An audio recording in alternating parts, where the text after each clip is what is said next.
All rise. Hear you, the Summer Criminal Court Division 3 is now for the transaction of business pursuant to adjournment. All persons having business before this court come for judgment, you should be heard. James Jones, presiding, you be seated, no talk. Good morning, everyone. Are we ready to bring the jury in? Yes, sir.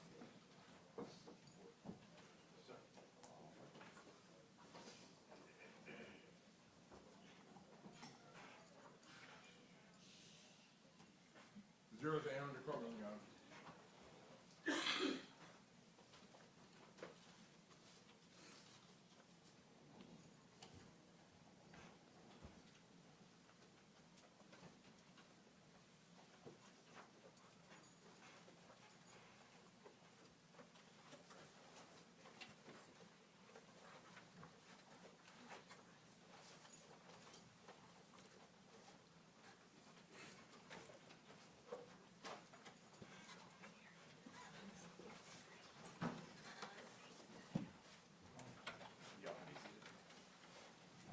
Good morning, ladies and gentlemen of our jury. As you can see, in Memphis, we operate on opposite ends of the spectrum. Sometimes it's going to be really hot, sometimes it will be cold. So if, as we did yesterday, if there's anything that we can do as far as your comfort, please let us know. We want you to be able to be attentive and not have any distractions. We are going to go ahead and proceed with the trial. State you're ready with your next witness. Tyre Miller.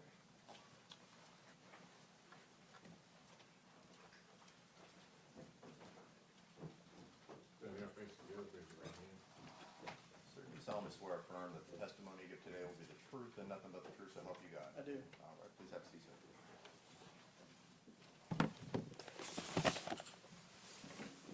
So you can state your name for the court and spell it for the benefit of the court, please. Derek Miller, D-E-R-E-K, Miller, M-I-L-L-E-R. And how are you employed, Mr. Miller? I'm a special agent with the Tennessee Bureau of Investigation. And in particular, what do you do with TBI? I'm assigned to the Cybercrime and Digital Evidence Unit, so I used to be a digital forensic examiner. I now investigate cybercrimes for the state.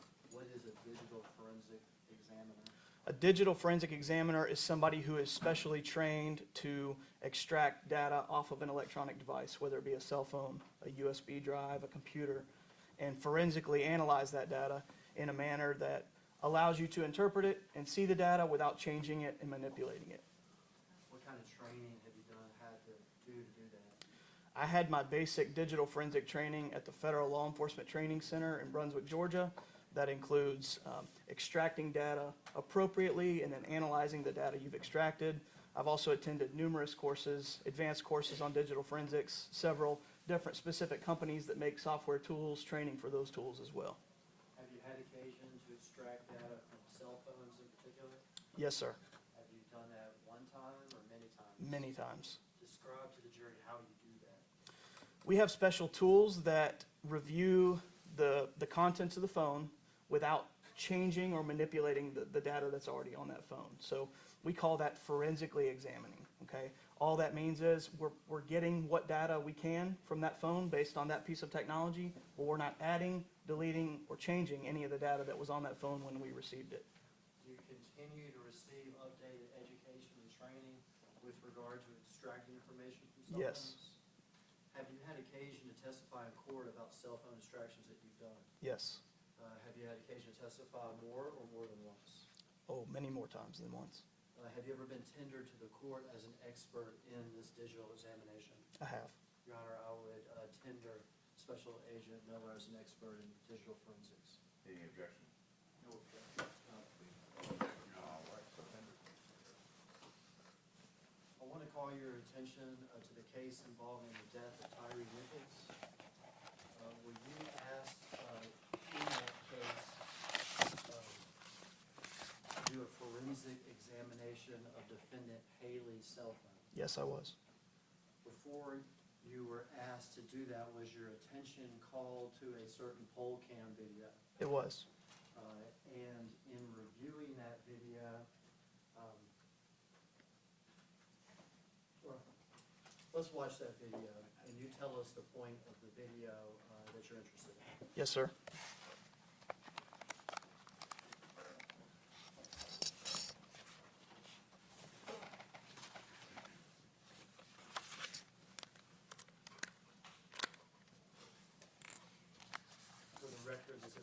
video from the insert location.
It's coming up here in just the next 30 seconds. What is it that we're looking for? The individual standing in front of Mr. Nichols has his light turned on him. He walks away, then he's going to step back up and kind of lean down with his light on Mr. Nichols.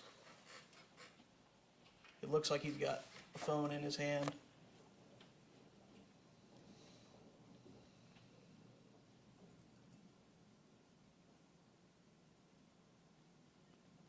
Timestamp there is 20:40:10 for the record. Is that individual Demetrius Haley? Yes, Did that cause you interest in his cell phone? it did. We can stop the video. Were you able to attain Demetrius Haley's cell phone? I was. Yeah, that device was submitted to me at the TBI. iPhone 13 Plus with a phone number 901-581-3284. I don't know the phone number off the top of my head. That's not part of the examination. I could look it up if you need me to. Well, I'm just passing you Okay. documentation. Okay. on it, so.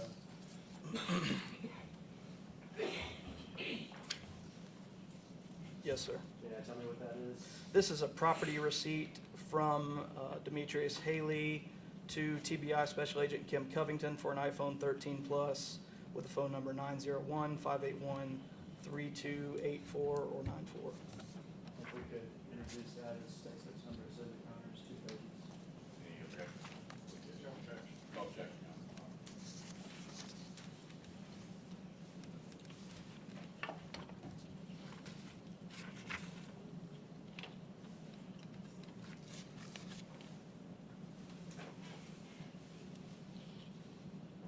What exactly are these reports? This is a submission of the phone to Agent Miller for examination.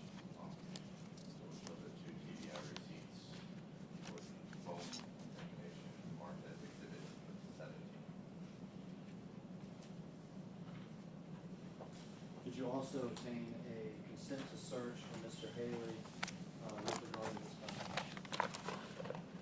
A consent to search was obtained. That was not something that I did.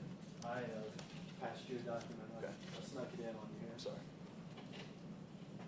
That's correct. Yeah, this is a TBI, Tennessee Bureau of Investigation consent to search form signed by Demetrius Haley for an iPhone 13 Plus. It looks like he provided his passcode, signed by him and TBI Special Agent Kim Covington. If we could offer that evidence as state sex number exhibit. Okay. TBI consent search marked as exhibit 18.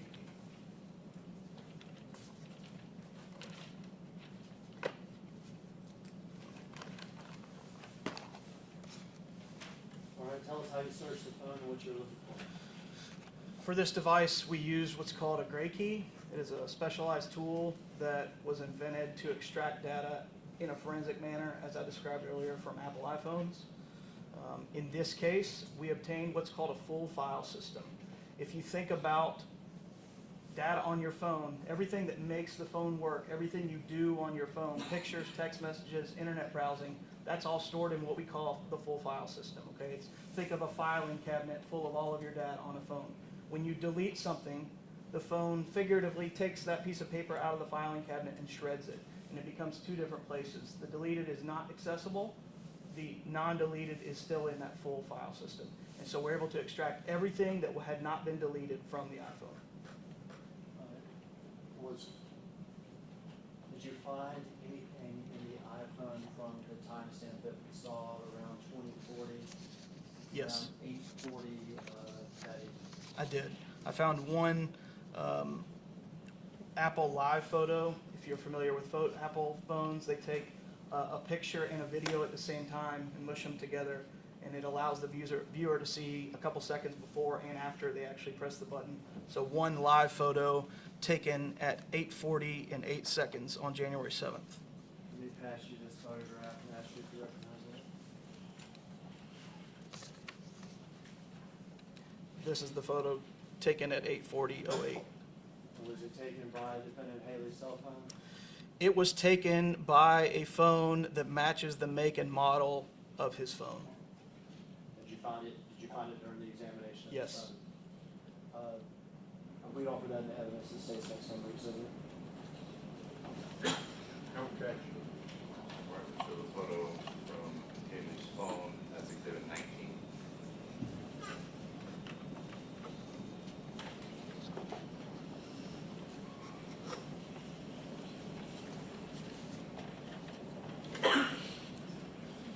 Can we publish this exhibit, John? Yes, sir. Publish an exhibit 19 for the record.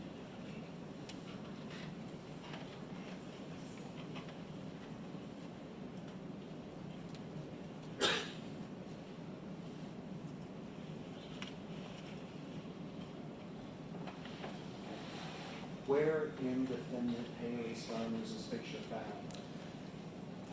There are multiple versions of this photo found in a directory that is associated with text messages. So the way an iPhone specifically works is you take the photo, it stores it in a folder. That folder is the same every time. If you do things with that photo, it may create another version of that photo. It's just the way computers work. They don't always point back to the same location. It is an effort to make your life easier and faster. And so these pictures are sort of considered duplicate versions of the original photo, that it's stored in a directory that it would only store if you sent it as a text message. That makes sense. So you take the picture, it stores it in folder A, you send it as a text message to somebody, it takes a copy of that and puts it in folder B. If I understand you right, you found this in folder B, is that correct? Correct. How about folder A? I assume when I take a picture in my phone, that folder A would be like my photos. Correct. Is that right? That's correct. Did you find it in his photos? No. Why not? There could be a number of reasons. Presumably, the simplest answer is that it had been deleted. Deleted from file A, which is my photos or whatever, they call it. What is file B?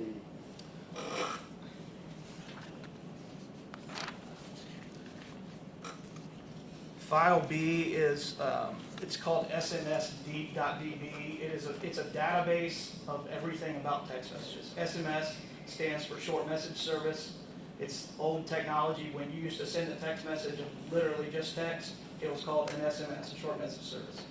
The acronym remains, they keep the same naming convention. So SMS has its own little bucket. And when you send something as a message, it goes into the SMS.db bucket. And that's how we're able to know that this photo is associated with a text message, because the only way a file gets there is by sending an SMS or a text message.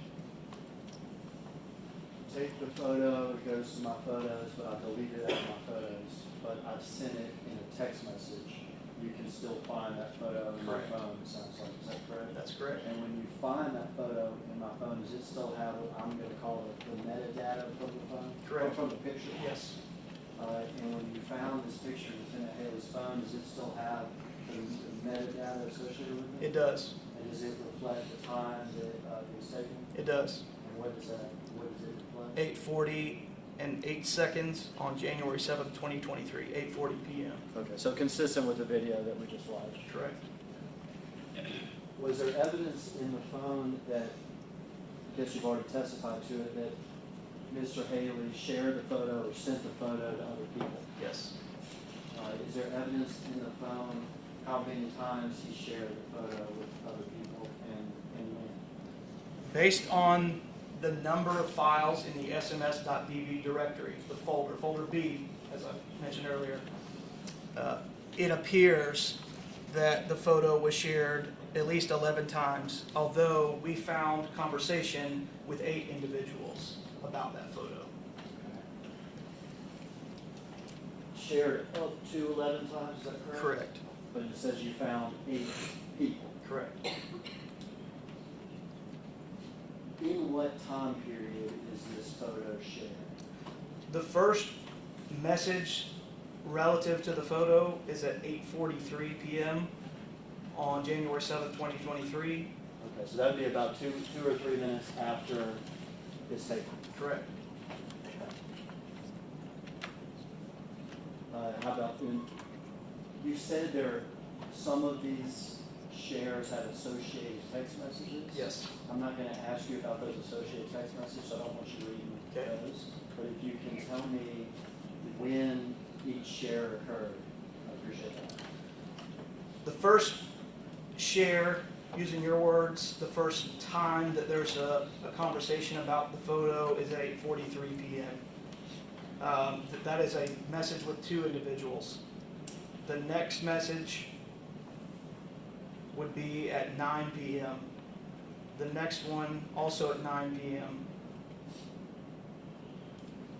The next one would have been 10:19 p.m.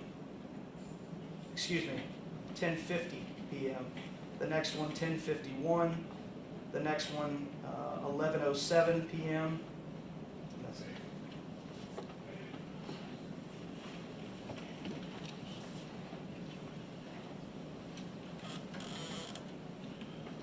I'm going to ask you with regard to, did you find a particular text exchange that you have, that we printed out here before today? I did. Let me pass this to you. Tell me what this is. This is a iMessage conversation, which iMessage is Apple's text messaging service when two iPhones are messaging each other. This is an iMessage conversation between Mr. Haley and somebody stored in his phone as MPD Fox Austin P. And is that an extraction from Mr. Haley's phone? It is. We have that marked as 662. No objection, no objection. No objection.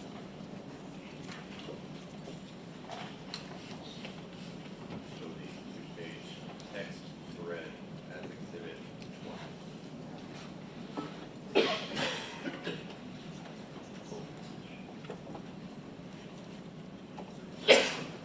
Permission to publish exhibit 20, Judge? Yes, sir.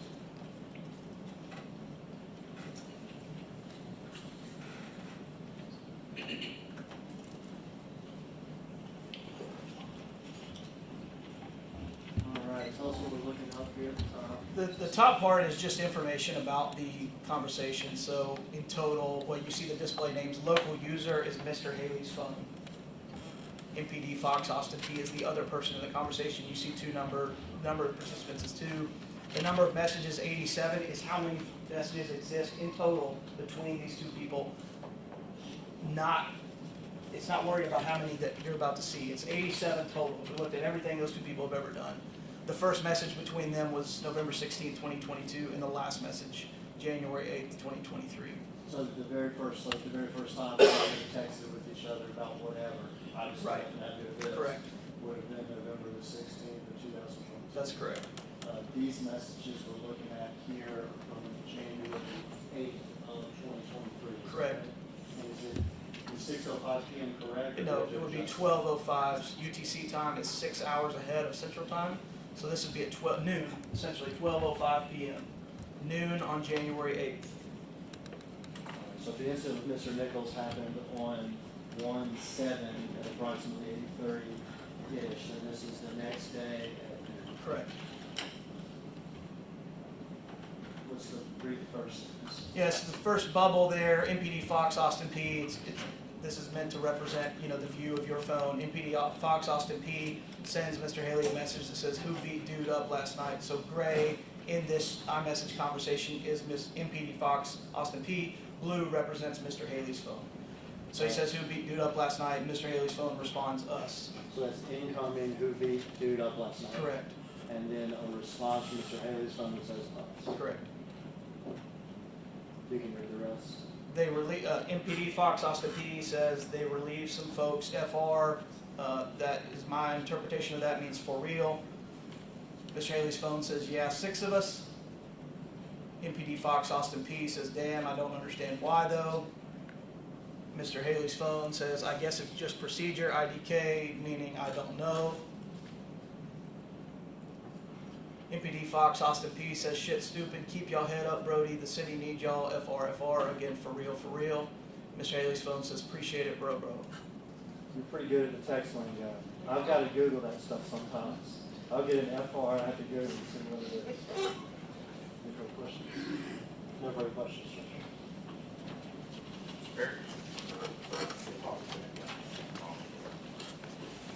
Interesting. Thank you, Your Honor.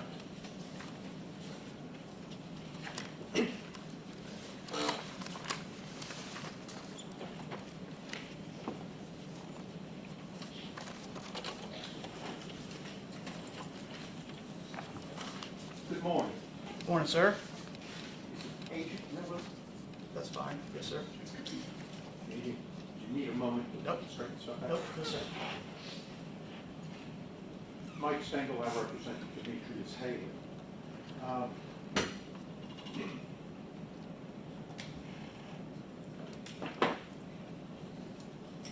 Am I correct that in analyzing, once you've dumped the messages associated with this picture, that you were also able, like we just saw with MPD Fox Austin P, you were also able to see text messages with respect to who that photo was sent to, Yes, correct? sir. And you were also able to identify, let me make sure I'm correct. For instance, talking about the text with MPD Fox Austin P. That identification comes from, that's how that phone number is stored in this phone, correct? That is correct. So that could be anybody. Yes, sir. Okay, it could be Mike Stengel, but stored as MPD Fox Austin. With respect to the several people you said were involved in text messages with this photo and Mr. Haley's phone, did you investigate who the recipients were? That is not something that I did. No, sir. So you are able to tell what stored contact name this phone engaged, the stuff with the phone, correct? Correct. And am I correct that several of those, and you just, the first one, it was at 8:43, that was with two people, so that was sort of a three-person conversation. Correct. Yes, sir. And later on, am I correct that some of those texts were sent to people that the phone identifies as MPD somebody? Correct. More than one went to somebody, different people identified by MPD, correct? That is correct. Were you able to determine, like with MPD Austin, MPD Fox Austin P, whether that meant Memphis Police Department? No, all I know is what's represented in the phone, just like you talked about a minute ago. Okay. And some of the recipients of that photo had questions or comments about, text questions or comments about, correct? Correct. And at one point, in response to one of those questions, Mr. Haley texted that he grabbed his partner's gun, correct? That is correct.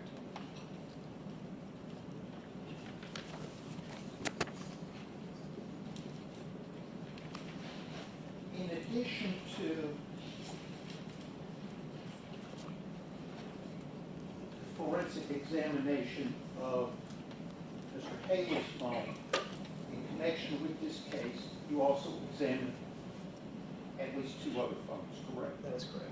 And one of them belonged to Tyre Nichols, is your understanding, Yes, correct? sir. Correct. And when you did that, with respect to Mr. Nichols' phone, you were focused on GPS location of the phone during a time period 8:15 or 8:20 p.m. on January 7th for a while after that, Yes, correct? sir. And as a matter of fact, you plotted out a chart of the GPS location of that phone, correct? Yes, sir. And am I correct that several of the dots on your chart are at Ross and Reynolds? I'd have to see it, sir. I'm not sure. There was a photo of the totality of the dots as well as a video file which displayed the dots in chronological order. I'm going to approach your numbers.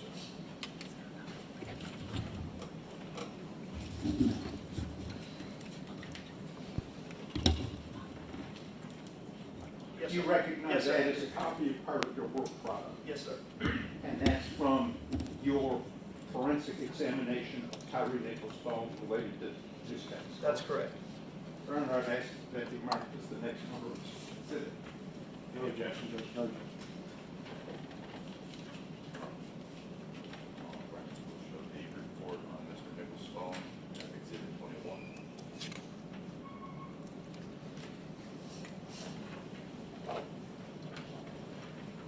With respect to examining Mr. Nichols' phone, other than focusing on the GPS location, what did you examine? In this case, I gave 2 maps of GPS location as well as all of the contents of the phone to the investigator that submitted it to me. That's standard procedure. Okay. Did you examine any of the text messages? I don't know if I did or not, but they're not in my report. Did you examine the contacts saved in the phone? Again, I don't recall that, but everything from the phone was given to the investigator, who is more intimate with the case than I am. For that reason, because I don't know what is of relevance to the case. Okay. Is it a fair statement that after extracting all of the data from the phone and giving it to the investigator, would the investigator be Agent Nick Ellison? No, my report was provided to Charles Baker, Okay. yes, especially to Charles Okay.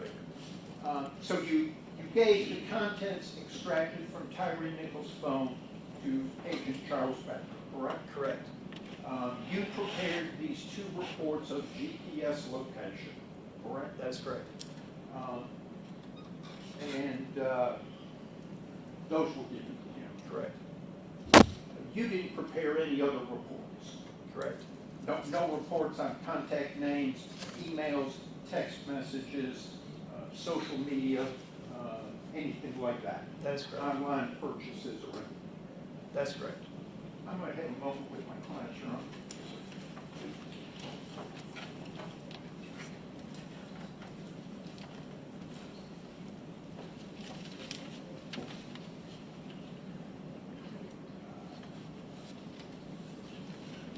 Ask the witness. Thank you, Your Honor. Your Honor, I have no questions, thank you. Mr. Stingle asked you about the contact names that it was sent to. Do you have a list of those names? I have it on my computer. Do you remember that? Do you remember the names it was sent to? Oh, on Mr. Haley's phone? No, I'm sorry. Yeah, I wasn't. Yes. Asked you about Mr. Nichols' phone at the end. Yes. But no, I'm sorry. I should have. I mistook myself. I was asking about Mr. Haley's phone. The contact names or contact information related to the photo, Yeah, who Okay. did the photo sent to in his list? I do have those. What are they? The first one is, let me summarize all of these. I have a name that is stored in the phone associated with a phone number. So for every one of these, I have the phone number, which is a factual thing, that is what it is, and then the name that Mr. Haley's phone associates with that number. So the first name is MPD Jazz, parentheses, Lil Sis, in parentheses, property and evidence. The second name is Brittany. The third name is, I may get the pronunciation wrong, Vashti, V-A-S-H-T-Y-E. The fourth name is Bree Beal, B-R-I-B-E-A-L-E. The 5th name is Shamika ATC. Number 6 is MPD Mike Mount Moriah Task Force. 7 is MPD Smith OCU. What's the phone number for that? 901-254-9333. And the last name is MPD McKinney SVO. That's all the questions, Judge. Anything else of this witness? Counsel, those are all the questions. Yes, sir. I think so.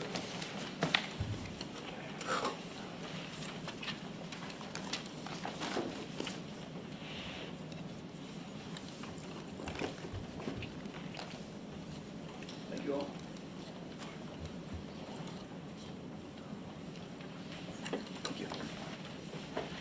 State, are you ready with your next witness? Yes, Judge. The state calls Ms. Radrisha Mackey.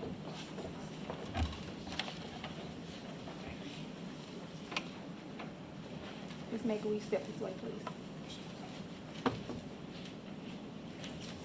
Go to this seat. Do you solemnly swear affirm that the testimony you give today will be the truth and nothing but the truth, so help you God? All right, with that seat, one. You proceed. Thank you, Your Honor. Ms. Mackey, will you please say and spell both your first and last name for the court reporter? Yes, my name is Rodrisha Mackey, R-O-D-R-E-S-H-A, last name Mackey, M-A-C-K-E-Y. Ms. Mackey, I know this is probably obvious, but do you work for the Memphis Police Department? Yes, I do.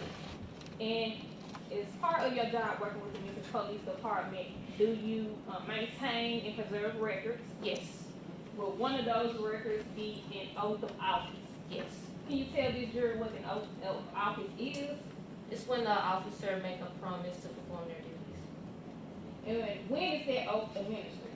Upon graduation, And is it part of Memphis Police Department policy to maintain those records? yes, Did you bring those records with you here to court? I did. Can you open that envelope, I believe, that you carried? And take a look at the contents.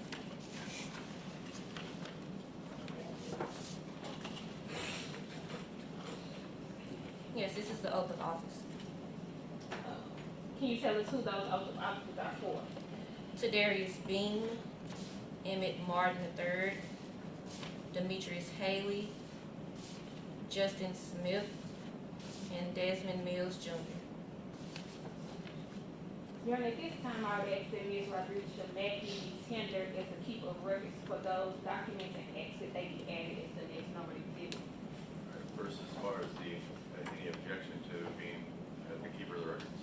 Objection. No, no objection, Your Honor. All right, as far as this being the next labeled exhibit? Objection. No objection. Is this gonna be one collected? Yes, Your Honor. Okay, passes.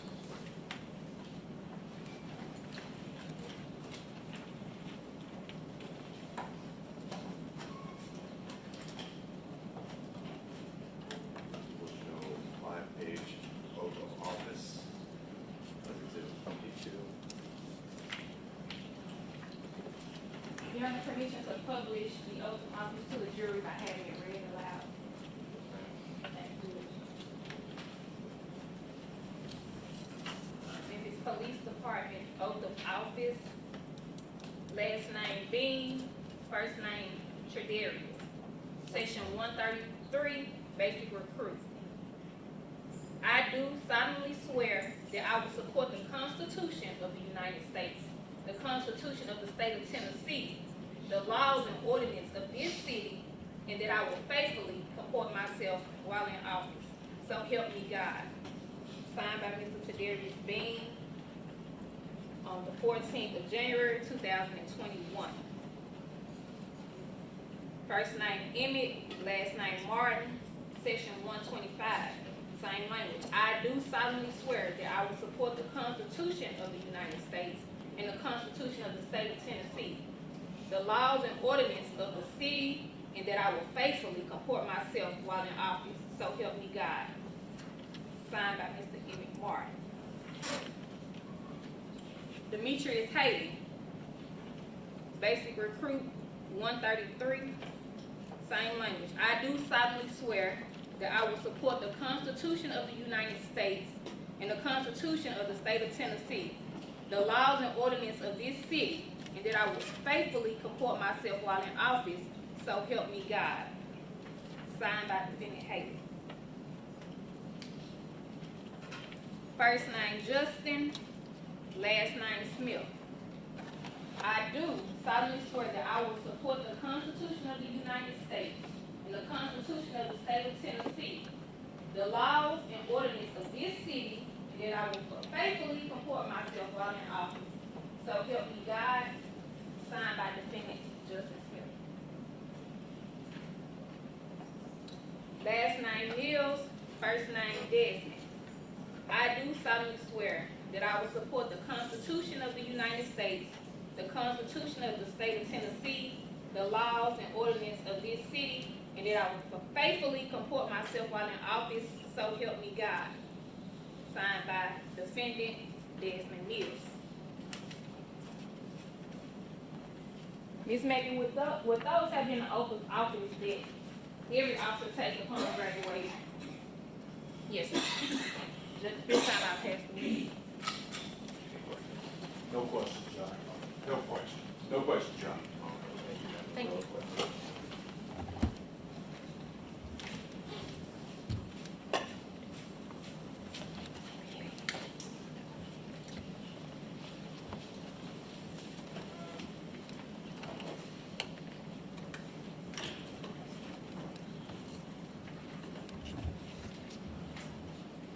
State, ready with your next witness. Yes, sir. State calls Dr. Ross.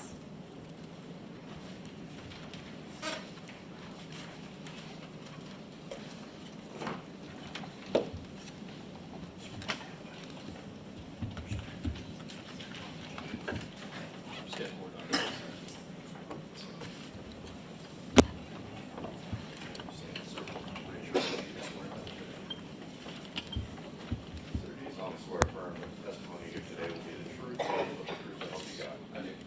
That's easy.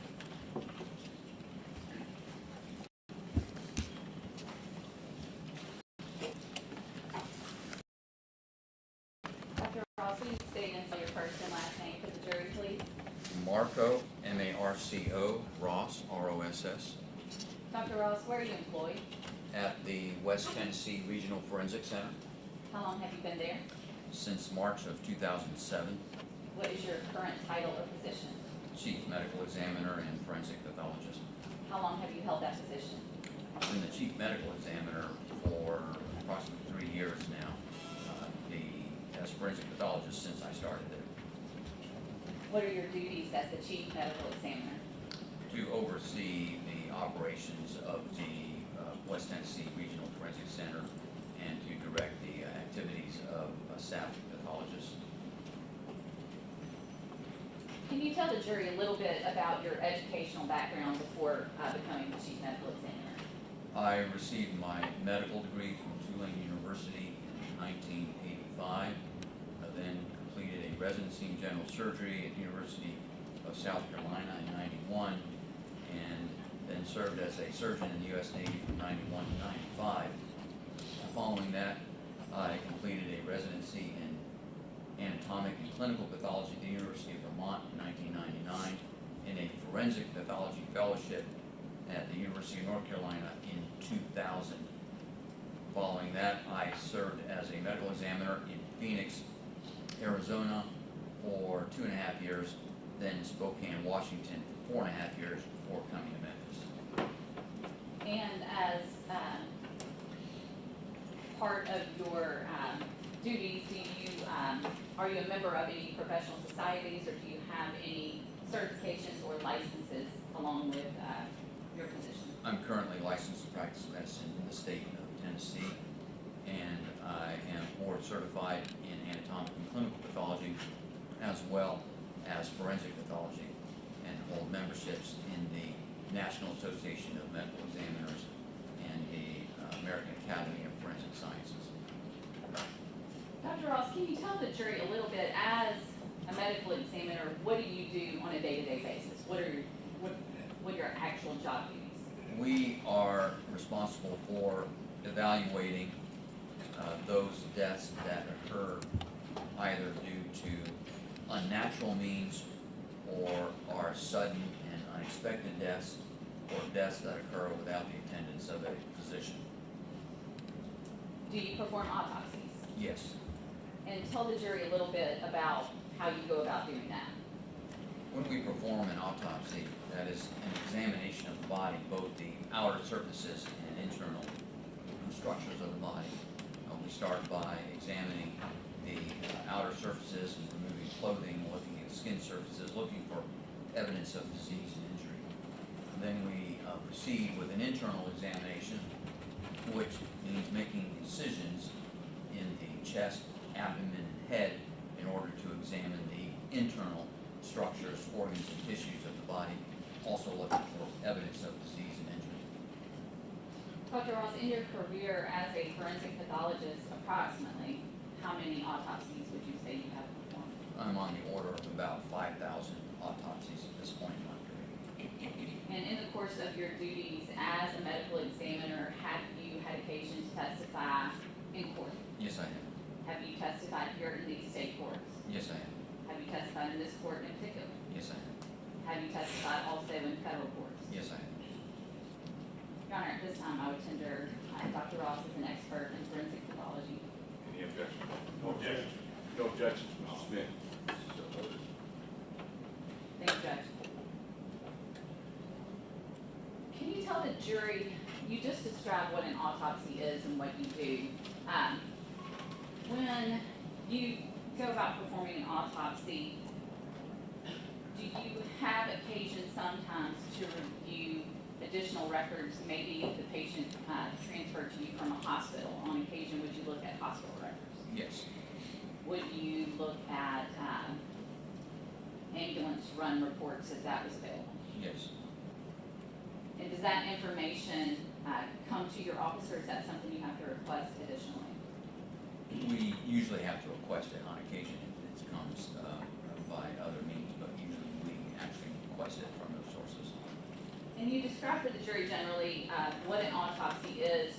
When you do that autopsy, do you, when you make your findings, do you also prepare sometimes diagrams that go along with that report? Yes, part of the autopsy includes making notations, usually on diagrams, at the time of autopsy, and those will often get incorporated at least into the case file, not into the report itself. Do you take photographs during the autopsy as well? Yes, we do. Those photographs often document injuries or the findings that you make. Correct. In each autopsy you perform, is that autopsy given a unique identifying number? Yes, it is. And in the case today, we're interested in autopsy 2300-0074. Are you familiar with that autopsy? Yes, I am. And who was the patient in that autopsy you performed? Tyre Nichols.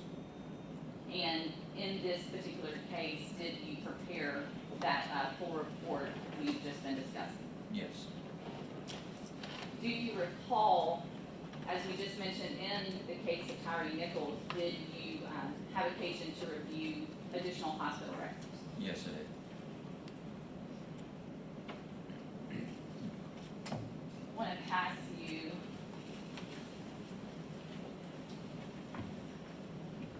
a document.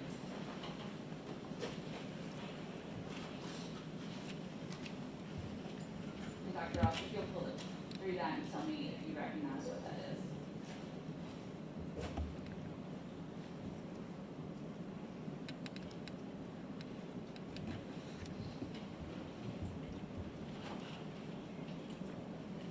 These are copies of our report of investigation, the autopsy report, the neuropathology consultation report, the toxicology reports, associated diagrams, as well as an evidence release report and a copy of the death certificate. Does that appear to be a full copy of the autopsy report for Tyre Nichols? Yes, it is. Your Honor, I would ask that this be marked as the next number exhibit. Objection.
did you bring your own copy of that report with you for today?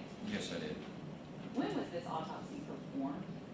It was performed on January 11, 2023. And who performed this autopsy? Myself and Dr. Laura Batwell, who was a fellow in training at the time.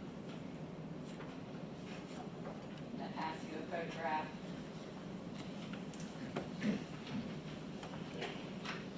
Sorry, Brent.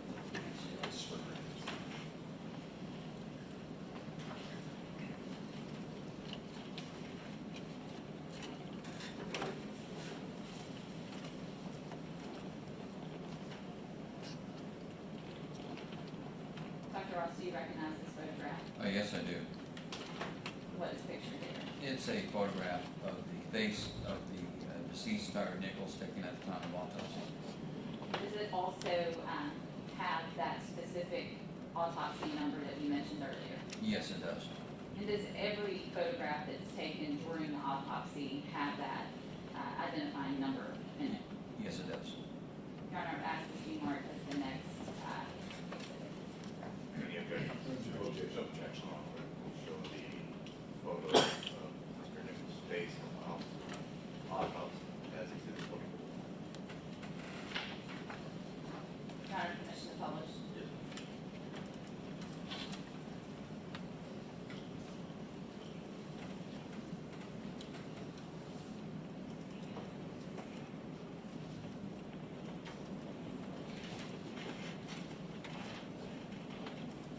And looking at the screen, Dr. Ross, is that Tyre Nichols as you encountered him on January 11th during the autopsy? Yes, it is. Dr. Ross, you mentioned when you go about to perform an autopsy, you first start with an external examination and then do the internal examination. So I want to start today with the external examination. First, and I believe there may be some diagrams in the autopsy that could be helpful in explaining this, but did you do the external examination of Mr. Nichols? Yes. And tell the jury a little bit about how you go about that. We just look over the surfaces of the body. We evaluate for any irregularities or abnormalities on the skin surfaces, make notations of things such as size, color, distribution of any of the abnormal areas. Did you find such abnormal areas in this particular case? Yes, we did. And did you document those? Yes, we did. And did you diagram them, Yes. photograph them? Yes. I want to draw your attention to one of those diagrams within the autopsy. I believe there are several diagrams, but the one in particular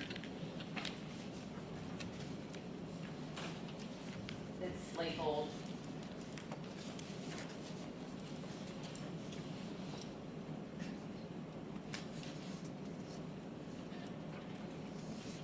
first, let's start with external evidence of injury.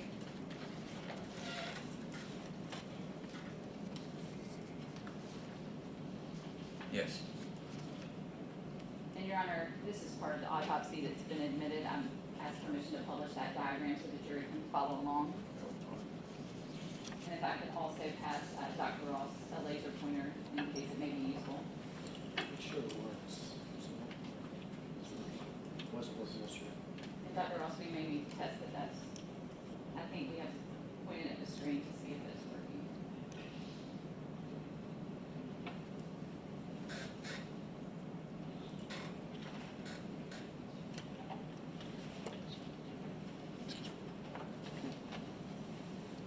Dr. Ross, if I may have it back, it may be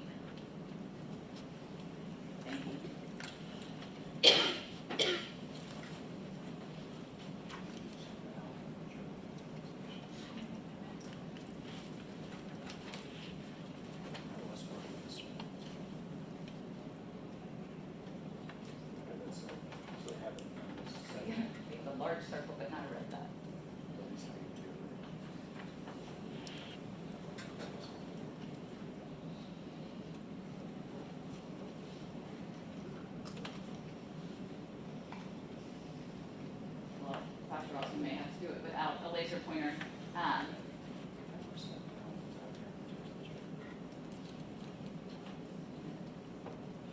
If you will, Dr. Ross, if you would step down, and I have a copy of that here, to sort of discuss with the jury, and I apologize, the types of injuries we see here, and they can also see on the diagram behind me. What we documented on this diagram are the locations of abrasions, otherwise, or scrape marks on the body. Those are labeled with the letter A. And then we also noted the locations of contusions, also known as bruises, labeled with the letter C, or contusion. So on this diagram, we can see several letters A and C referring to abrasions and contusions. There are abrasions on the right side of the face, on the top of the left and right shoulder, over the central chest region. There are also abrasions on the knees and on the fingers of the left hand, and there are, right hand, and then they're also on the elbows. Then there are areas of bruising on the right upper arm, the right forearm, the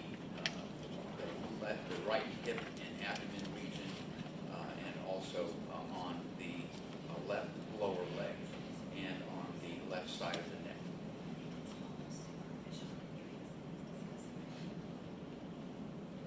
And those injuries you just discussed, would these be more what we may refer to as superficial injuries, as you mentioned, bruising, but then the abrasions are just sort of scraping type injuries? This is what we see on the surface of the skin, and some of it remains a little bit more superficial and limited to the skin. Some of it is continuous with deeper injuries of the body.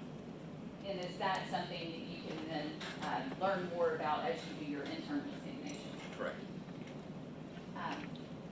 If you'll resume your seat on the witness stand, I'm going to pass you, Dr. Ross, some photographs of those injuries you just discussed.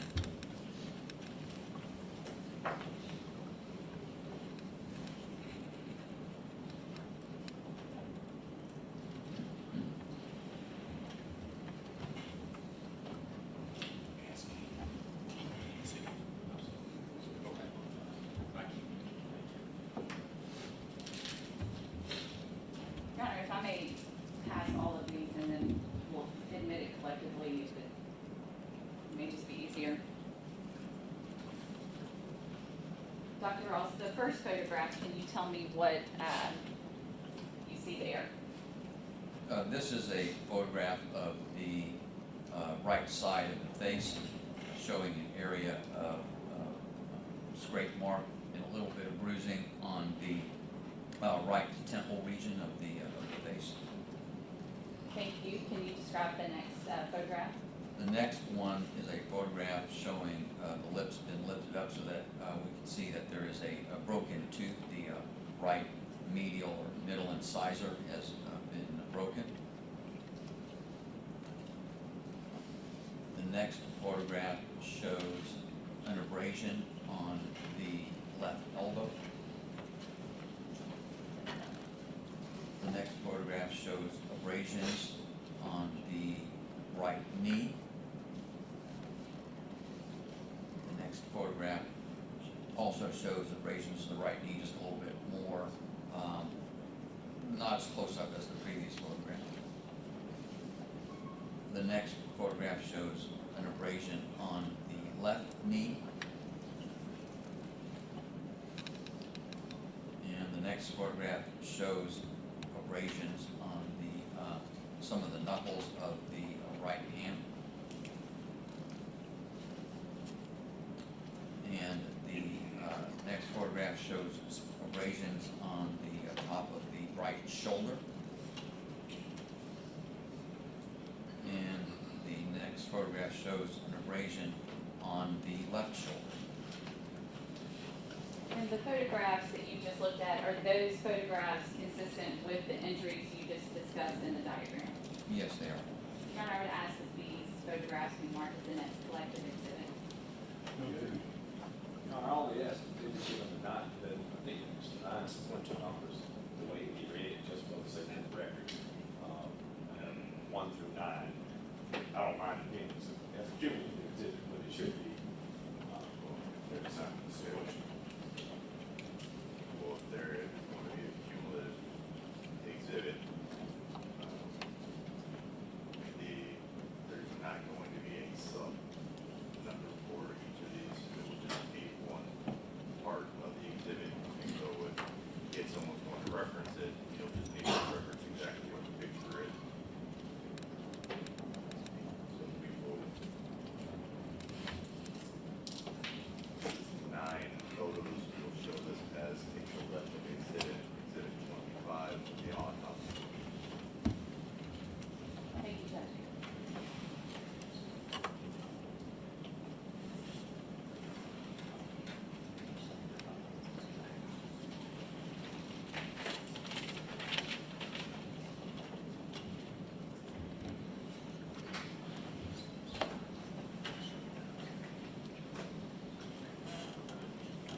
Your Honor, if I may publish to the jury, and again, if I could just have Dr. Ross step down and with each photograph, show the jury what he's describing. Thank you, Judge.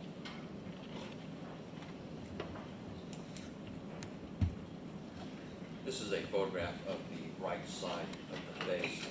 You can see the eye is over here, and the ear is back here, right over here. And then right here next to the right eye on the right temple, there's this sort of darker area here, and then you see kind of a reddish, pinkish area down there. That represents an abrasion or a scrape mark on the right temple region. Some of it is just darker because it's healing or beginning to heal and scab over in some areas. There may be some associated bleeding underneath those tissues as well.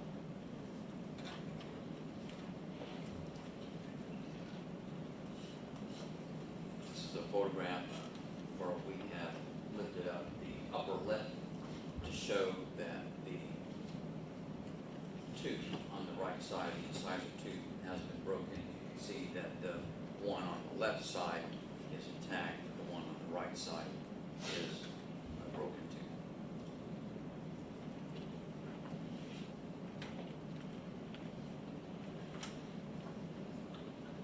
It's a photograph showing the left elbow.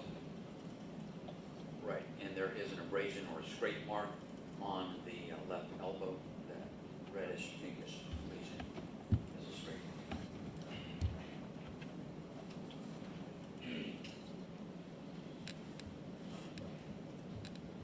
A photograph of the right knee, and you can see several of those pinkish, reddish scrape marks around the right knee.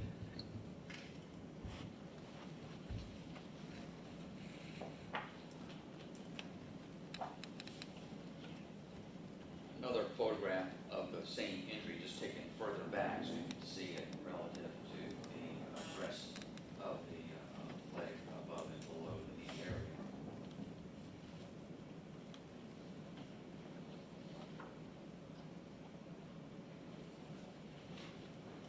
And on this one, you can see another abrasion, that pinkish area on the left knee.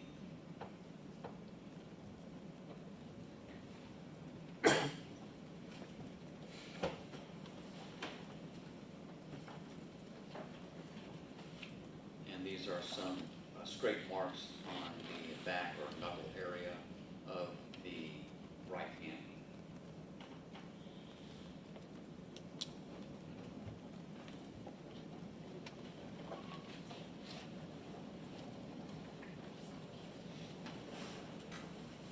And this is a photograph of the top of the right shoulder, showing those kind of reddish brownish areas are additional abrasions or scrape marks on top of the right shoulder.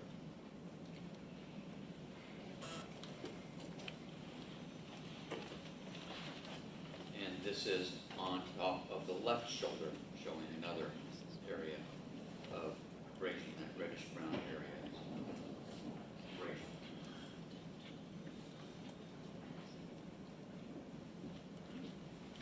Thank you, Dr. Ross.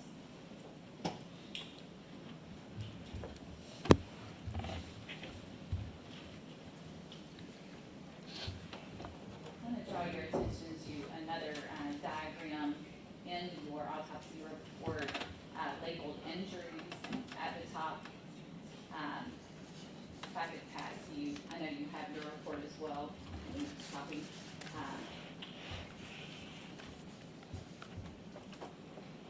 As opposed to the one that we just discussed, does this one have more detail about injuries? Yes, the previous diagram simply showed the locations of the injuries. In this diagram, we are including a description of the injuries, primarily that of size and coloration of the injury. And is that what the notations, on several of these notations, there's numbers out to the side? Can you tell the jury what that? Yes, those numbers refer to the dimensions or size of that injury in inches.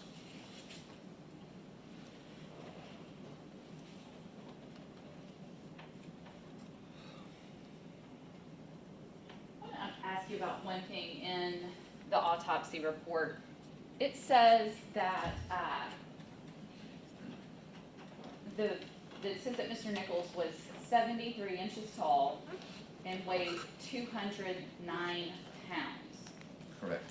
If the information was that Mr. Nichols weighed much less prior to this incident, is there any explanation for, upon your contact with Mr. Nichols, why he would weigh that amount? Because of the amount of fluids administered to him medically during his hospitalization, the hospitalization records in most hospitalized cases, they keep a fairly accurate recording of the amount of fluids given to the body, primarily as either fluids ingested, dietary fluids, but also includes intravenous fluids, IV fluids, blood products. And in this case with Mr. Nichols, basically it's all primarily intravascular fluids. I believe some blood products are also administered, but primarily intravenous fluids of some variety. And then they also measure output. And in this case, it's primarily urine, the amount of urine that occurred. And during his stay in the hospital, as I recall, the records showed that he had received approximately 25.5 liters of fluid, but had only put out about 4 liters of fluid.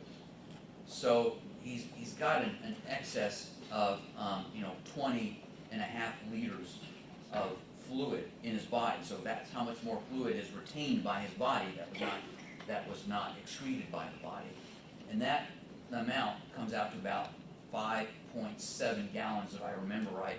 And in terms of weight, that amount of, if that is 5.7 gallons of water, is about 40 pounds. So it can explain why he has so much additional weight, because of all the fluid that he was administered but retained. And the reason he retained all that fluid is because he had a very low urine output during his hospitalization. Thank you for that explanation. We discussed some of his external injuries. Dr. Ross, I want to move now to the internal examination.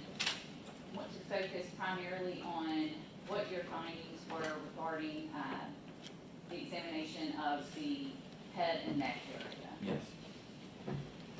What the internal examination of the head and neck showed was that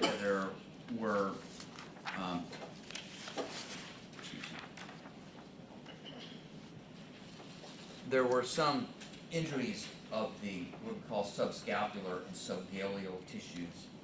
These refer to, on the scalp of the head, you have areas primarily just kind of underneath the skin. Those are the subscapular tissues. And then there's this layer of kind of more fibrous tissue that covers the skull, sort of between the skull and the skin. That's called the galea. And there was blood both underneath that galea layer as well as in the subscapular tissues. And we noted that in the left back of the head, the left occipital region, the left frontal or the left front part of the head, and also in the very extensive area of hemorrhage on the scalp tissues on the right side of the head. In addition to that, there was a muscle on each side of the head called the temporal muscle, and there was a hemorrhage within that muscle on the right side of the head.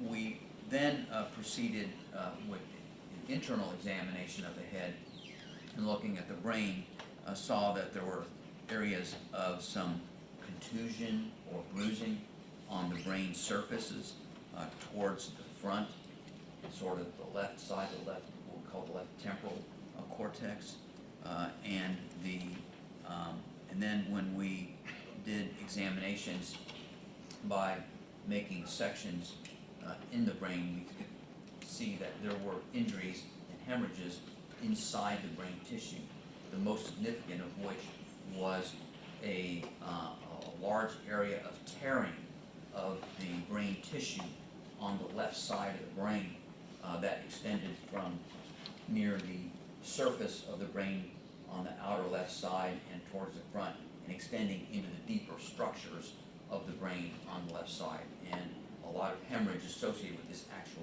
tearing of the tissue. We also noted a smaller area of tearing on the right outer part of the brain as well, also with hemorrhage in that lesion.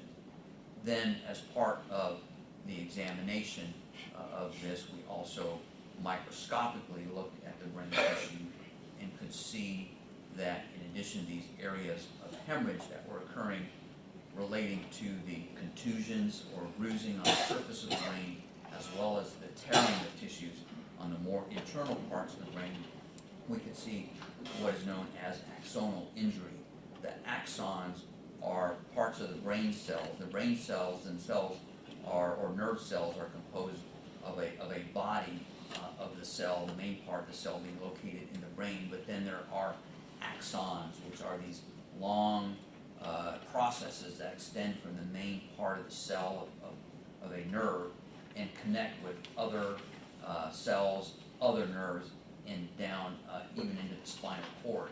So these axons are important for sending information from the main body of a nerve cell so that it can send an electrical signal or impulse to other nerve cells in other parts of the body. When there are injuries to those cells, you can disrupt those axons, and there are special stains we can use to look at those axons, and that is called axonal injury. And he had evidence of axonal injury in multiple areas of his brain. And based upon the distribution of those axonal injuries, we can determine if it's primarily because of traumatic disruption of those axons, or sometimes those axons can be disrupted by a lack of blood flow to those areas, and that's called more of a vascular type of axonal injury, or it has a vascular pattern. Because of lack of blood flow, you can also get some injury to the axons, but that has a different pattern. And then sometimes you just can't tell, and it's what's called an indeterminate.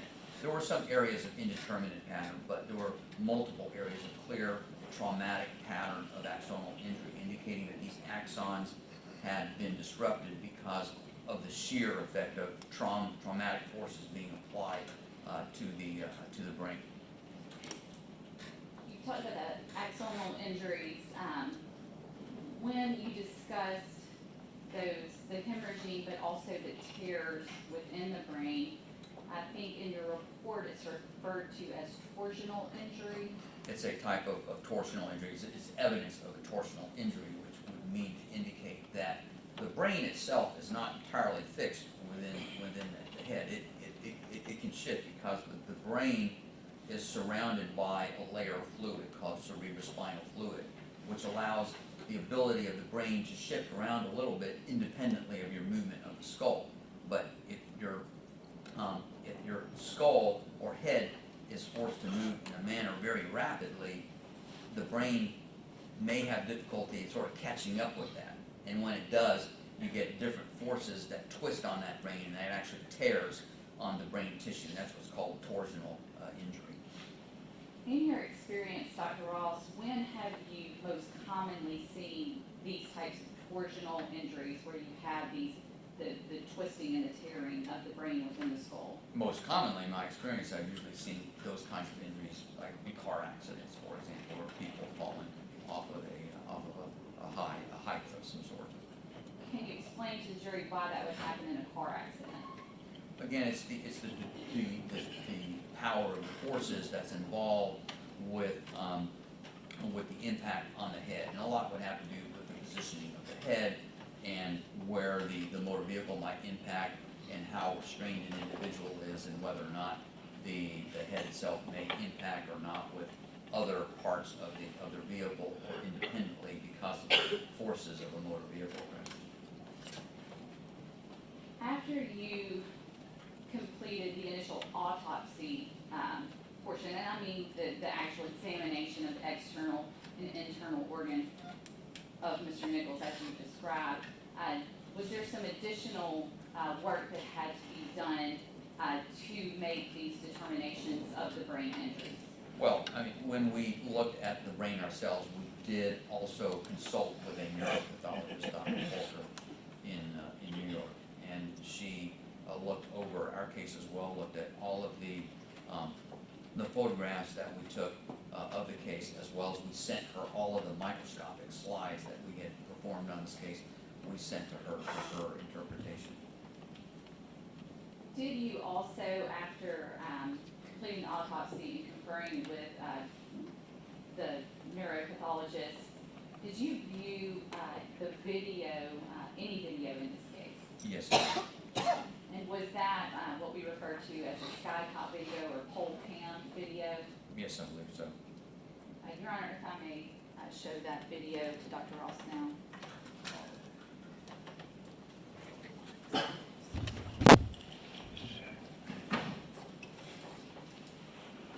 Ross, it takes a minute for the camera to get there, but.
Dr. Ross, is that video part of what you reviewed in preparing the autopsy in this case? Yes. What you see on that video, is that consistent with the injuries you found when you did the autopsy? Yes, it is.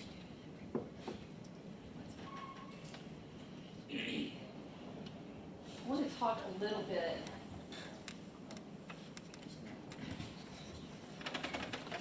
and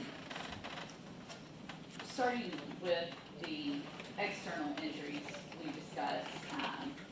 You've explained to the jury, we've seen some photographs, what you see on that video. Tell the jury what you saw on that video that's consistent with those injuries. Primarily, all of the in blows that he received or from the other individuals. He received blows to the back and to the arms that would account for some of the bruising, as well as the areas of hemorrhaging that we saw deep in the muscular tissue during the autopsy. And then the impacts to the head and both some kicking and fist punching of the head that caused direct impacting to the brain, which would lead to bruising of the brain surfaces, as well as some of those blows did result in sort of these twisting maneuvers of the head that would have resulted in the torsional injuries that we saw within the brain.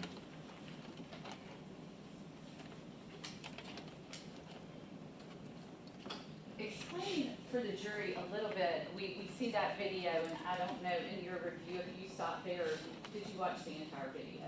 Or more than we just saw? I think I watched the point up to where emergency medical services arrived on the scene. And if the video shows Mr. Nichols, well, let me start with this, Dr. Ross. What is the sort of chain of events, so to speak? You talked about these brain injuries as well as the injuries on his body from this trauma. What starts to happen physiologically within Mr. Nichols' body after he sustains these blows? Due to the injuries to the brain that were sustained, the brain itself responds by beginning to swell. Swelling is a normal tissue response to injury. Example, you bump yourself and you get a bruise really hard, and that area of skin and tissue around it can swell some. Well, the brain itself swells. The problem with the brain swelling is that it's swelling inside the skull, which itself cannot expand. So when the brain tissue swells inside the skull, there's increased blood pressure, increased pressure in the tissues of the brain. And what happens because of that increased tissue pressure inside the brain, it can affect the blood flow in the brain. And it can actually, that pressure itself can sort of squeeze down on some of the blood vessels. And so you actually get a loss of blood supply to certain areas of the brain. And the areas of the brain that can be affected by this include areas of the brain that can affect and control heart rate and breathing. And so head injuries such as this with swelling can lead to a cardiopulmonary arrest, which is what occurred in Mr. Nichols' case. He was transported to the hospital, and with resuscitation measures, they were able to resuscitate him to the point where his heart activity returned, but there was persistent brain injury. He remained comatose during that, even after resuscitation. There was some activity that made them concerned that he might be having a little bit of seizure activity. They used some seizure medications, but subsequently, over the next few days, he progressed to the point where they determined that he no longer had any brain activity and was pronounced brain dead. Typically, as part of an autopsy, is toxicology a part of that? Yes. And in this case, are there toxicology reports for Mr. Nichols? Yes, there are. Are there more than one? Yes, there is. When and what is used to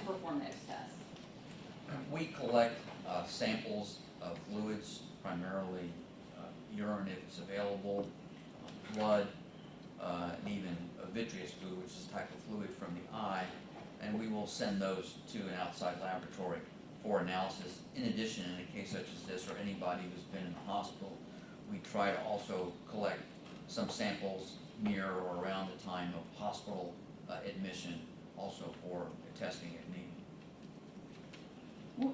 And I should have started with this, Dr. Ross. When we say toxicology, tell the jury what that means. Toxicology testing involves the laboratory testing blood, fluid, and tissue samples for the presence of drugs, poisons, and other substances in the body.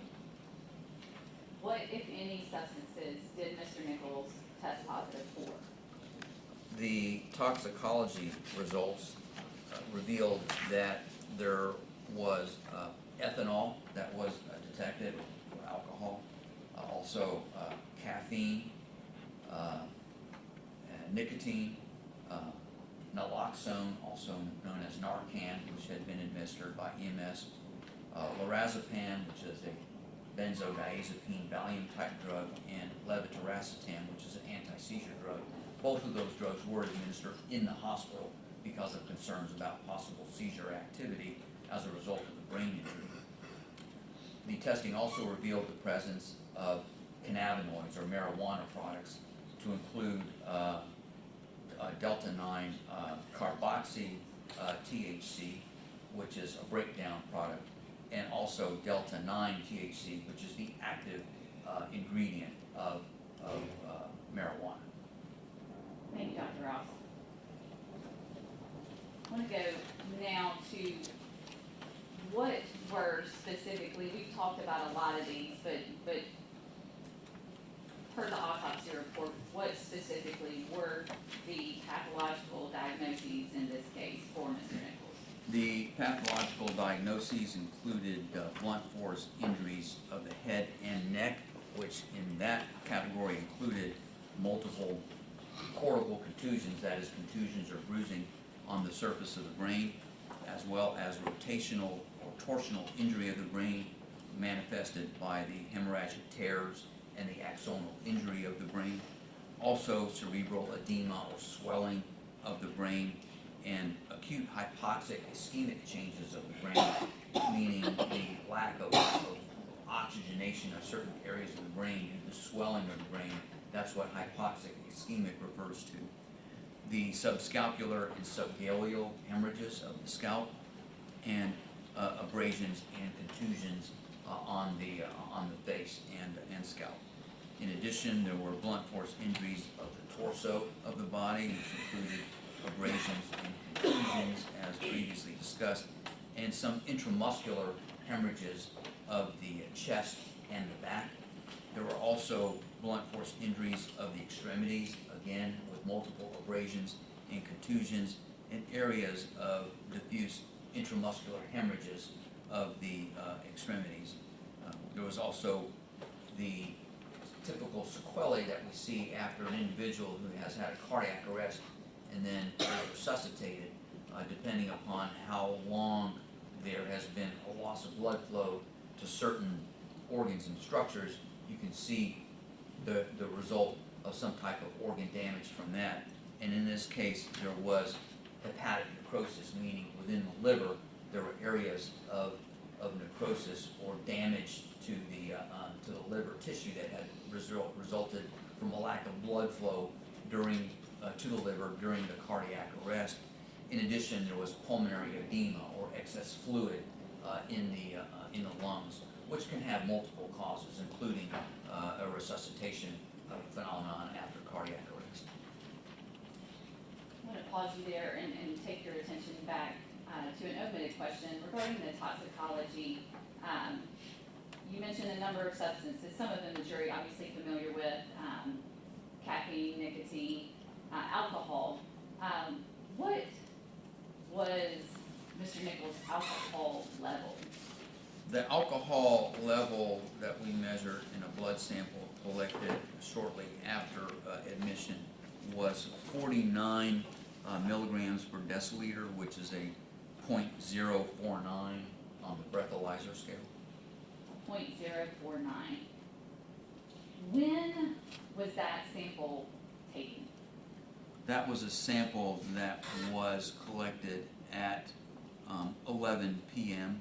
on the evening of January 7th. The subsequent toxicology results, did they show any alcohol? There was actually the first sample that we had requested to be tested, which was actually a sample that was collected later, a few hours later, showed no alcohol in the blood. And that's to be expected. After a certain time period, the alcohol does degrade or metabolize away. The THC that is positive on that toxicology report, what were the levels of that? The level of the delta-9 or active ingredient of THC is 3.5 nanograms per milliliter, and the delta-9 carboxy THC, which is a breakdown product or an inactive metabolite of marijuana, was 47 nanograms per milliliter. And can you make any determinations, or what does that tell you? Well, those are the kinds of levels that one might see with typical recreational use of marijuana in terms of its effects. It can be quite variable depending upon a person's use of the drug in the past. I want to draw your attention back to the pathological diagnoses and talking about sort of that chain of events that you mentioned earlier that would be happening in Mr. Nichols' body after he received the injuries we saw in that video.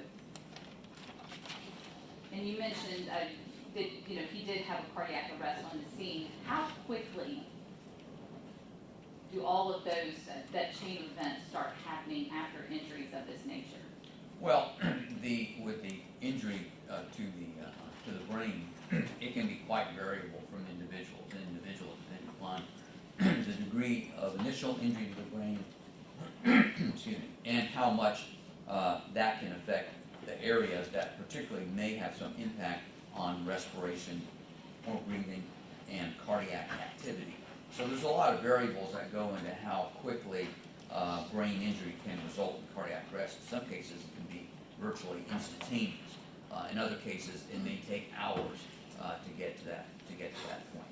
Once the cardiac arrest occurs and there's a lack of blood flow, then that further injures other areas almost immediately, such as in his case, it's a superimposed already on pre-existing injury of the brain, as well as impacting the liver and particularly the kidneys in his case as well. It's one of the reasons why he had such a low urine output during his hospitalization, is because of what's called acute renal failure, or kidneys were shutting down because they had been injured as a result of lack of blood flow during the time of the cardiac arrest.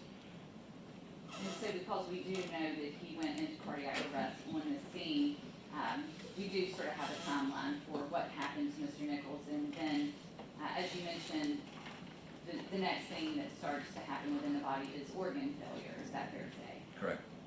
What effect, if any, you described how those brain injuries begin to cause that chain of events. What effect, if any, do these other injuries, the blunt force injuries on the torso, or the blunt force injuries on his extremities, what impact, if any, do those injuries have on what's going on?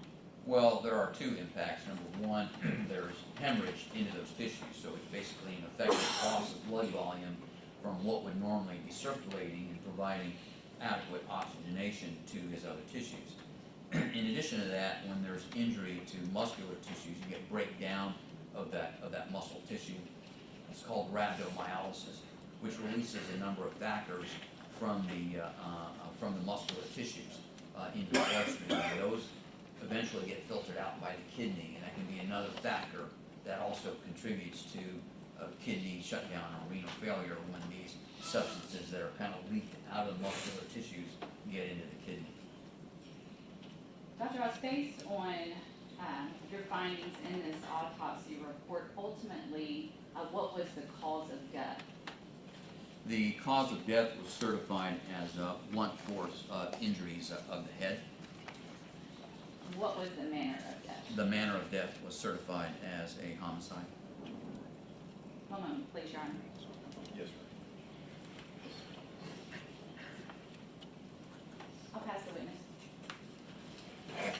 Ladies and gentlemen of the jury, we're going to take a brief recess at this time, allow you all to step out, and then we will proceed with the cross-examination of Dr. Ross.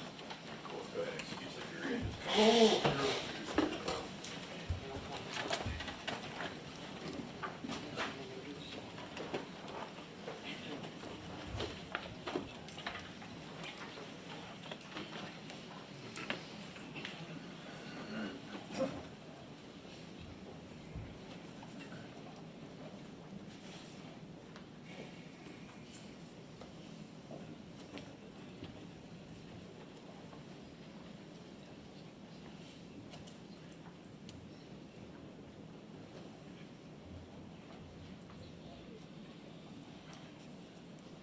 Jury's exited the courtroom. We're going to stand at recess 15 minutes. If y'all can be back at 11:05.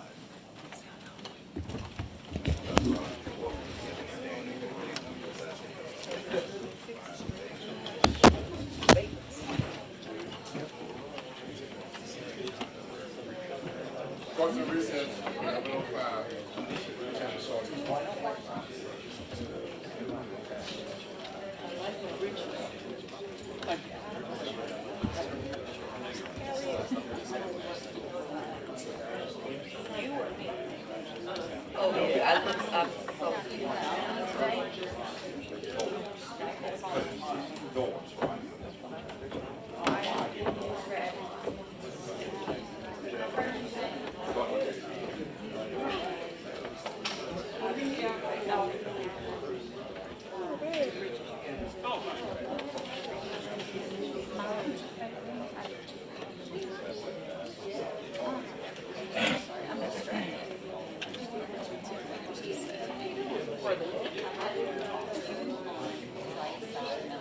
God brought me through another surgery.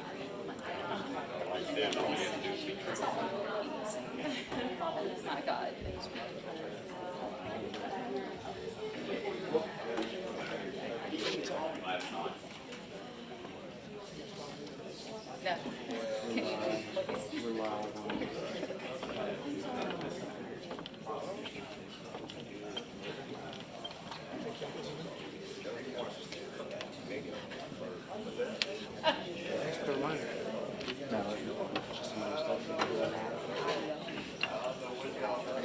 No, we're not.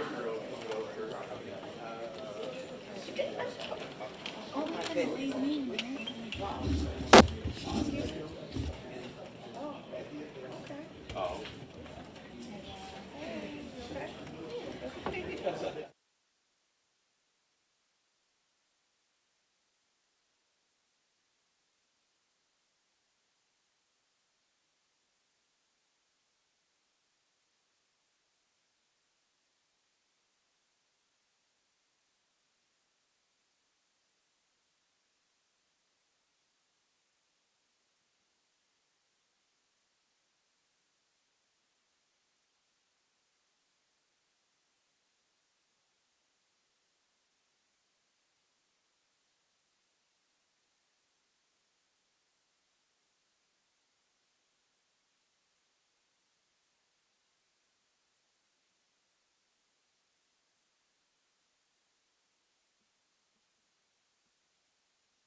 videos that you have viewed in your work in this case?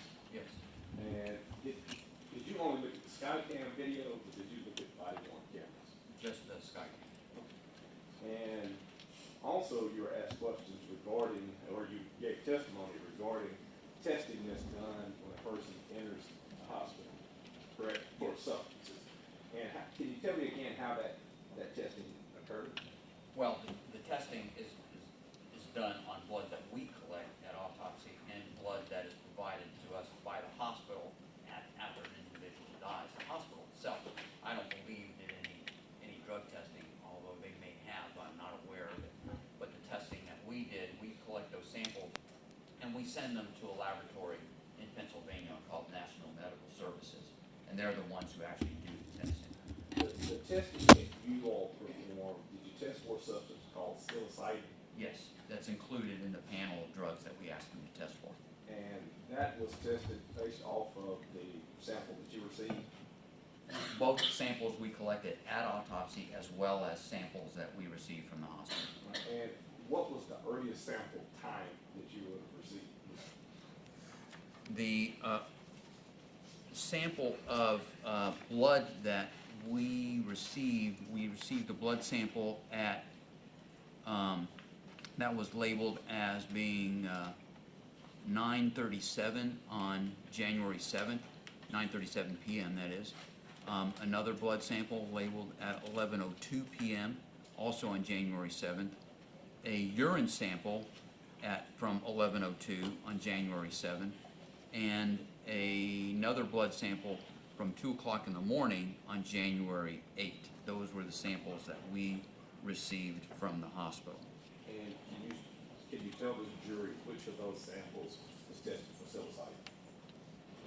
The sample that was tested we tested two samples. We tested the sample that was collected on January 8th at 2 a.m.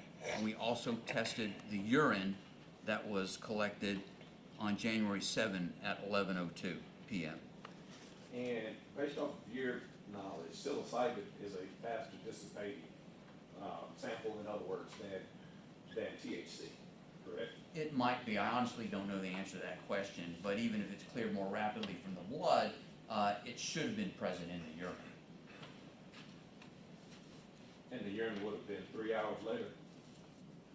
The urine was 3 hours after. collected, but that's urine that's from blood that has been circulating through the body for the previous several hours, most likely. No further questions.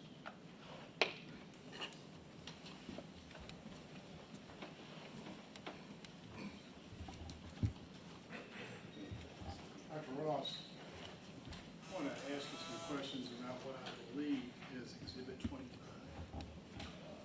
Yes, Exhibit 25. These were the photographs of the injuries to Mr. Nichols' body that you looked at previously, correct? Yes. And in looking at these are healing wounds, would you say? Well, they're in early stages of healing. There's some scab formation on the outer edges of it, or some drying that's occurring. And as a physician, you can look at something like this and have some sort of rough idea of how old or when that wound would have been inflicted, correct? You can make some general observations about it, yes. So if your examination took place, I think, was it the 11th of January? Yes. Then, and the incident occurred the 7th of January. That would be 4 days ago. Would that look to you like a wound in about its 4th day of healing? It would be consistent with it, yes. And same thing for this wound on the knee? Yes. Would that be consistent with like a 4th day of healing? It would, yes. And this one on the elbow, would that be consistent with that 4th day of healing? Yes, it would. Now, one of the pictures, though, was of a cracked tooth. You Yes. recall looking at that one. Now, can you look at that cracked tooth tell when that tooth was cracked? No, I cannot. Could have been a week before, could have been a month. Yes.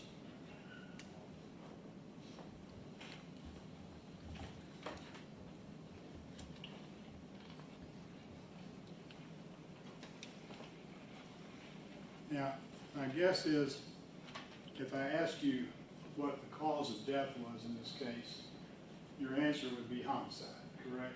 That's the manner of death. That's the manner of death. So the cause of death would have been the mechanics that caused the death to come about. Yes. Would that be a fairly accurate way to say? Yeah, the cause of death is the physiologic process or the disease process of the body that leads to the death itself. Yes. And so the first step in the cause of death in Mr. Nichols' case was the trauma to his head, correct? Correct. And you reviewed that video some time ago, and you watched it again today. Yes. And you saw the force of those blows to his head, correct? Correct. And the amount of trauma that you observed once you went into the brain, would that be consistent with the severity of those blows? Yes, it would be. And so that's the trauma to the brain, and then the next step in the process is that trauma causes the brain to swell, the brain tissue to swell. Yes.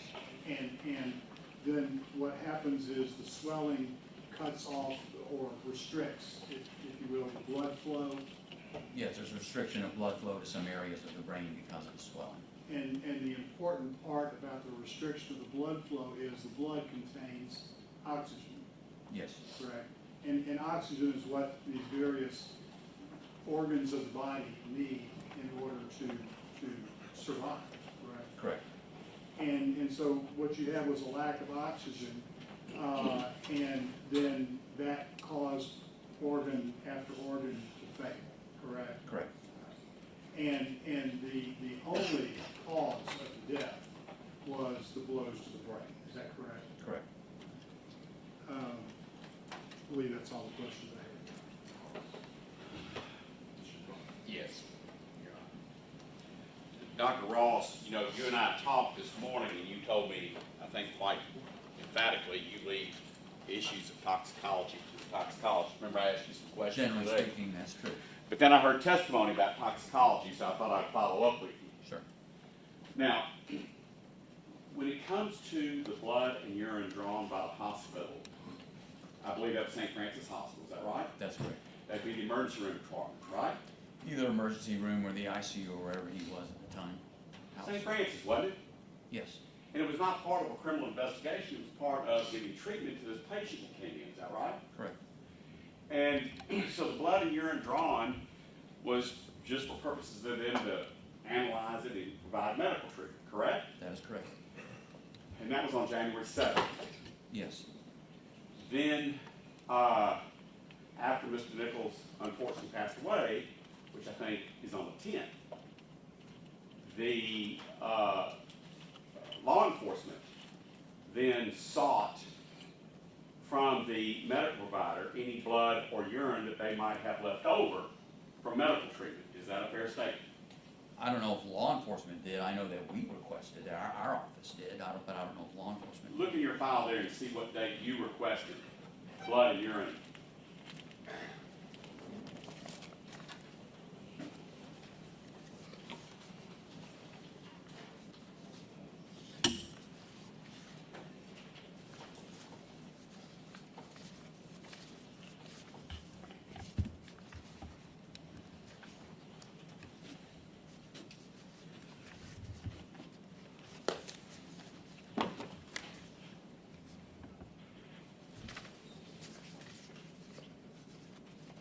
It doesn't appear to be documented in the records that I have as to when we requested that.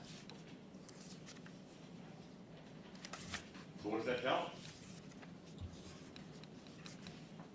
That's not in the records that I have here, but there's probably other documentation either in the file or in email records that we, or even a phone call that we may have made to the hospital requesting those samples. Is it important in your field of pathology that if you're going to have analyzed blood or urine, that blood and urine sample be, for lack of a better word, fresh.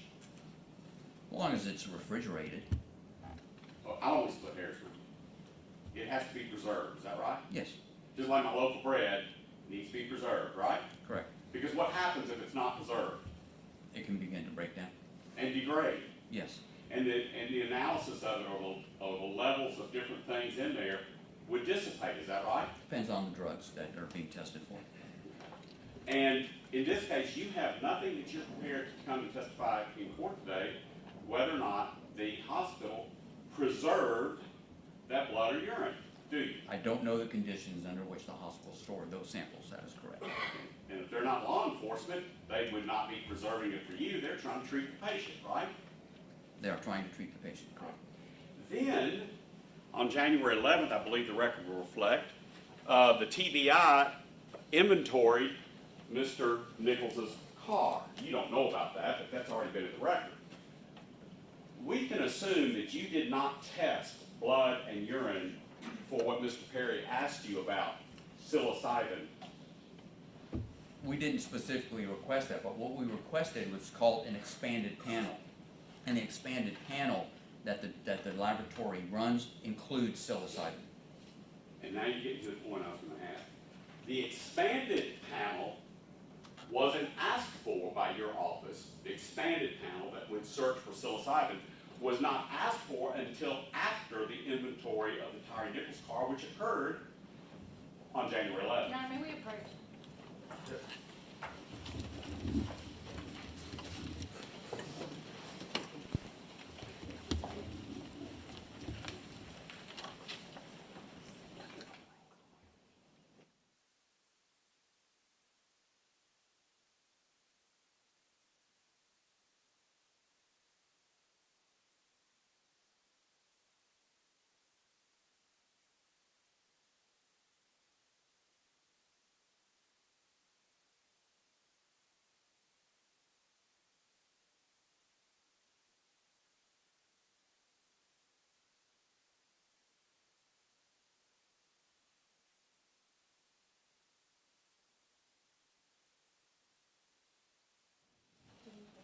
Now, proceed. Let's back into it another way. When did you open your file at the West Tennessee Forensic Pathology, whatever it is you're in charge of? When was that file? The file You got that was, in your records? the file was created when the case was reported to us by the hospital. But the autopsy was not performed till when? The following day, Okay. The whole autopsy was performed the following day. on the 11th. Okay. So, can we at least assume that you did not have the blood and urine of Tyre Nichols before January 11th? That is correct. When was your autopsy completed? It was completed on the early afternoon of January 11th. When was the final autopsy, as you called it, certified? When was the final certified copy of the autopsy published? The report was signed on April 25 of 2023. 4 months later. About 3.5 months, yes. Okay, don't want to split hairs. All right, 4 months later, 3.5 months later. May I have a moment with? Yes, sir.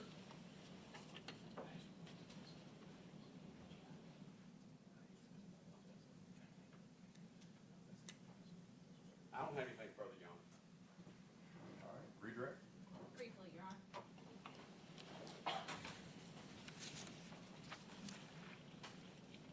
You had some questions there on cross-examination about a substance called psilocybin. Yes. What is that? That is a substance present in a certain variety of mushrooms. It's a hallucinogen. You were asked about blood samples or urine samples from the hospital. In your everyday duties, Dr. Ross, is that part of autopsies, obtaining those samples from a hospital? When a patient comes to you from hospital treatment, does that happen in the normal course of business? Yes, that's standard practice, and what we did in this case is what we do in every other case that we get from the hospital. Thank you.